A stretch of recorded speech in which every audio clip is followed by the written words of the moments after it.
En Allemagne, l'atmosphère est explosive. Personne ne sait vraiment ce que demain nous réserve. Une révolution fasciste, communiste. Zudem grenzt das neue deutsche Gesetz alle Juden aus dem öffentlichen Dienst und aus akademischen Berufen aus. L'Union avait été battue et jugée par les nazis. Et malgré cela, il n'arrivait pas à quitter l'Europe. Ich habe mit dem Gericht gesprochen, ich habe mich um deine Ausreise in die Schweiz gekümmert. Պարոն Գիտայ, բարի գալուստ Հայաստան, բարի գալուստ Ոսկե ծիրան 11-րդ Երևանի միջազգային կինոփառատոն։ Առաջին անգամ եք Հայաստանում։ Այո, առաջին անգամ եմ, դուստրս նույնպես այստեղ է, էքսկուրսիաների է գնում։ Ինձ նվիրեց Հայաստանի տեսարժան վայրերի մի գեղեցիկ նկար։ Ես ընկերներ ունեմ, օրինակ Ատոմ Էգոյանը, նրա կինը Արցինե Խանջյանը։ Նրանք պատմել են շատ Հայաստանի մասին եւ հայոց պատմության մասին։ Մենք ռեժիսորների ընտանիքներ ենք, որոնք միմյանց ճանաչում են ավելի քան 20 տարի։ Երբ ես մեկնել էի Տորոնտո, նա ինձ ներկայացրեց հանրությանը։ Հետո նա եկավ Երուսաղեմ։ Այդպես մենք ընկերություն ենք անում մինչև այսօր։ Հենց ժամանման օրը օդակայանում մեզ հյուրասիրեցին ծիրան, եւ այն ուղղակի ֆանտաստիկ էր, շատ համեղ, բայց ոսկե ծիրան դեռ չեմ փորձել։ Ձեր ֆիլմերը ներկայացված են Ոսկե ծիրանի ռետրոսպեկտիվ ծրագրում։ Այո, Ինչ է զգում ռեժիսորը, երբ առաջին անգամ պետք է հանդիսատեսին ներկայացնի իր ֆիլմերը։ Ինձ համար դա կարծես հանդիպում լինի, եւ ես կարծում եմ փառատոնները կարևորվում են հենց դրանով, որ բացահայտում են այն աշխատանքները, որոնք չեն ստանում լայն տարածում։ Երևանի փառատոնը, ինչպես եւ այլ քաղաքների փառատոնները, մի մեծ ցանցի հատված է։ Ցուցադրում է տեղացի հանրությանը ֆիլմեր, որոնք գուցե չկարողանաս տեսնել այլ վայրում։ Ֆիլմեր Իսրայելից, Թայվանից, Կորեայից։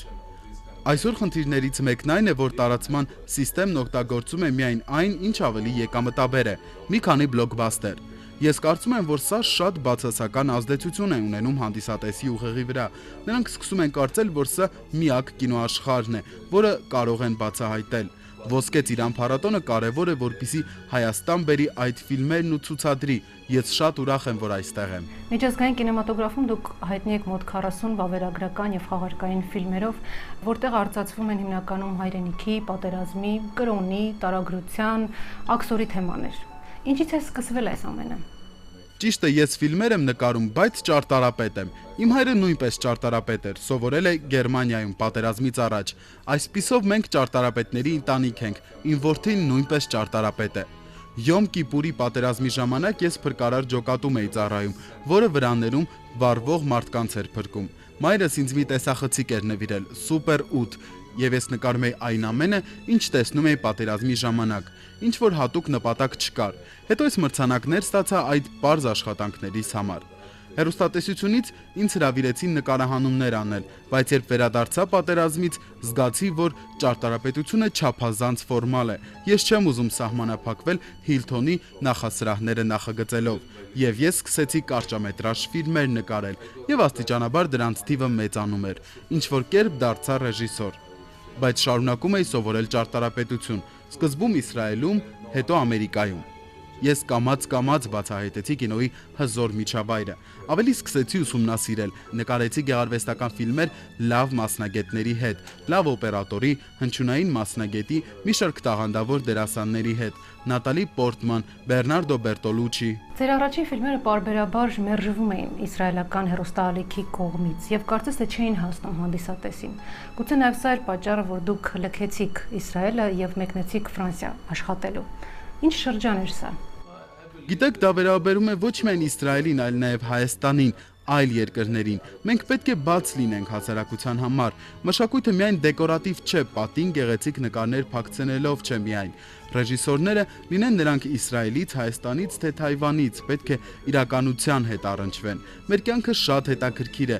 նույնիսկ այն, որ հիմա մենք զրուցում ենք Երևանում։ Մենք պետք է փորձենք մարդկանց գաղափարը զարգացնել։ Երբեմն այդ գաղափարներն այնքան էլ մասսայական չեն, բայց դա չի նշանակում, որ մենք սխալ ենք։ Մարդիկ պետք է այլ գաղափարներ էլ տեսնեն, որպեսզի գտնեն իրենցը։ Մենք ռեժիսորներս չենք կարող փոխել իրականությունը, բայց կարող ենք ստիպել մտածել այնպիսի հարցերի շուրջ, ինչպիսիք են կրոնը, պատերազմը։ Կարծում եմ դա անհրաժեշտ է, մշակույթը հարգելու մի տարբերակ է, որովհետև մենք ձգտում ենք լինել ավելի լավը։ Այս տարի Երևանի փառատոնը նվիրված է Փարաջանովին եւ ինչպես գիտեք նա հզոր ռեժիսոր էր։ Ես առիթ եմ ունեցել հանդիպելու նրան Ռոտերդամում։ Այդ ժամանակ նա հայտնի չէր, դժվար ժամանակաշրջան էր ապրում, նույնիսկ բանտարկված էր եղել, բայց այսօր նրա աշխատանքն ապրում է։ Նույնը Տարկովսկին, նա նաեւ մոտ էր Փարաջանովի հետ։ Ես կարծում եմ մենք այլ մասշտաբով, այլ աստիճանի վրա ենք աշխատում, քան օրինակ քաղաքականությունը։ Քաղաքականությունը պետք է ընտրվի, դառնա մասսայական տարբեր մեթոդներով, իսկ մենք անկեղծ ենք մեր աշխատանքներում, այն կապակցում է մշակույթը մարդու հետ։ Ես սիրում եմ իմ արվեստը, սիրում եմ իմ երկիրը, բայց դա չի նշանակում, որ համաձայն եմ այն ամենի հետ, ինչ կատարվում է այնտեղ։ 90-ականներին դուք վերադարձաք հայրենիք եւ սկսեցիք արդեն աշխատել այնտեղ։ Ինչն էր փոխվել, ինչը ձեզ ստիպեց ետ վերադառնալ։ Այո, ես հետո վերադարձա եւ կարևոր աշխատանք կատարեցի այնտեղ։ Մոլորակը չի դադարում պտտվել, ամեն ինչ նույնը չի մնում։ Այսօր մեդիան Իսրայելում ավելի ազատամիտ է դարձել։ Մարդիկ շատ ավելի գիտեն, որ կան խնդիրներ, որոնք պետք է լուծվեն, թեև գիտեն, որ այսօր հնարավոր է չլուծվեն, բայց տեղեկացված են դրանցից։ Այնուամենայնիվ ձեր ֆիլմերը հաճախ արժանանում էին խիստ քննադատությունների։ Որն էր պատճառը եւ արդյոք հուսախաբության առիթ չէր։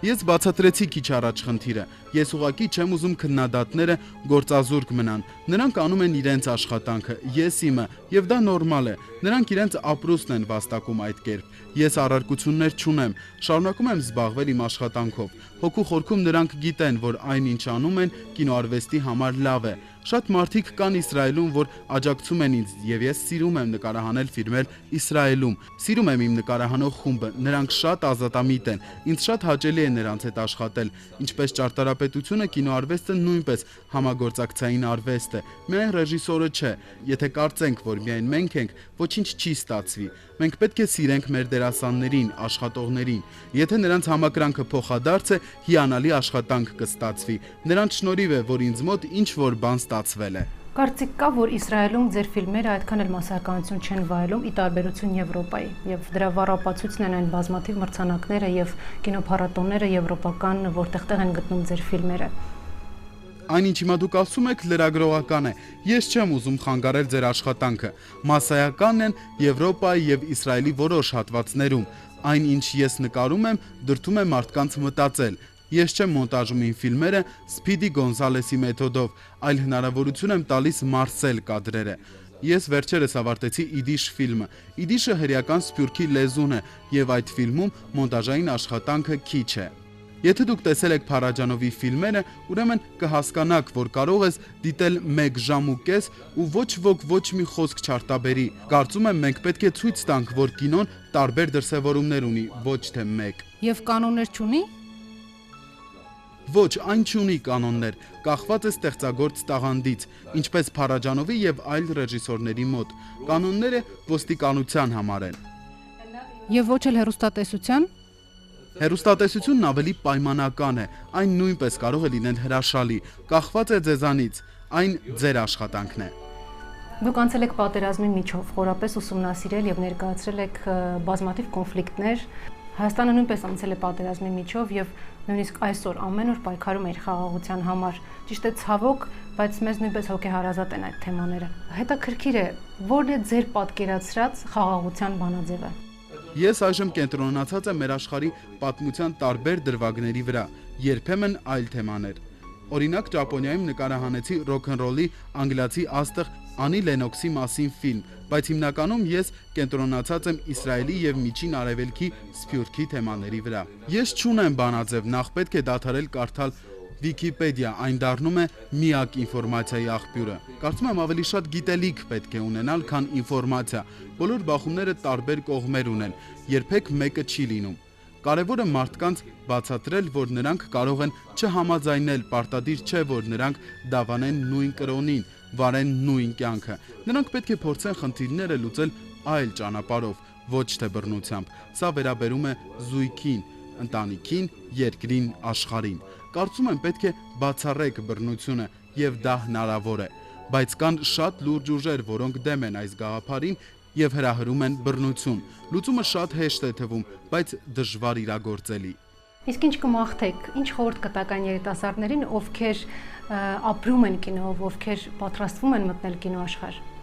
Ես կուզեմ գոտեպնդել իմ երիտասարդ հայ գործընկերներին, որպեսզի չվախենան։ Եթե գիտեն, որ լավ գործ են անում հայկական մշակույթի համար, թող իրենց ձայնը լսելի դարձնեն։ Փարաջանովը չէր վախենում։ Առաջինը պետք է լավ գործ անեն, մինչև ճանաչման հասնելու ձգտումը։ Իսկ ինչ է պետք լավ գործ անելու համար։ Իհարկե, նախ եւ առաջ տաղանդ է հարկավոր, բայց ոչ ես, ոչ դուք չենք կարող դրա դեղամիջոցը գտնել, լուրջ ուսումնասիրություններ անել եւ ուրույն ձայն ունենալ։ Ուժեղ է պետք լինել։ Շնորհակալ եմ հարցազրույցի համար եւ իսկապես անհամբեր սպասում եմ ձեր ֆիլմերի դիտմանը։ Thanks.